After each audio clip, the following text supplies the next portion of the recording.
നോമ്പിന് 9-10 ദിവസം കൂടി മാത്രമേ ഉള്ളൂലേ. ഒന്നും ഒരുക്കിയിട്ടില്ല. എന്തൊക്കെ ബാക്കി കിടക്കുന്നു. നനച്ചുകുളിയില്ലേ. വീട് മുഴുവൻ വൃത്തിയാക്കണം. ഇനി അടുക്കളയിലെ കറിപ്പൊടികളെല്ലാം പൊടിച്ചു തുടങ്ങണം. ഇതെല്ലാം തന്നെ ഇനി നോമ്പ് കാലത്തിനുള്ള തയ്യാറെടുപ്പുകളല്ലേ. ഉമ്മമാരെ, നമ്മുടെ വീടും അടുക്കളയും റമദാനിന് വേണ്ടി നാം നേരത്തെ ഒരുക്കുന്നത് പോലെ നമ്മുടെ മനസ്സും ഇബാദത്തുകളും റമദാനിന് വേണ്ടി നേരത്തെ തന്നെ ഒരുക്കേണ്ടതില്ലേ. വൈകിപ്പിച്ചുകൊണ്ടിരുന്ന ഫർള് നിസ്കാരങ്ങൾ നമുക്ക് ഇപ്പോൾ തന്നെ സമയത്താക്കേണ്ടതില്ലേ. പാതി വഴിയിൽ നിന്നുപോയ ഖുർആൻ ഖത്തം നമുക്ക് പൂർത്തിയാക്കേണ്ടതില്ലേ.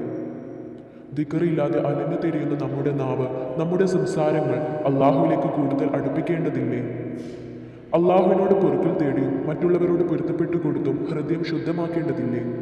വേണ്ടെന്ന് വെച്ചിരുന്ന തഹജ്ജുദ് നിസ്കാരങ്ങൾ നമുക്ക് തിരിച്ചു കൊണ്ടുവരേണ്ടതില്ലേ.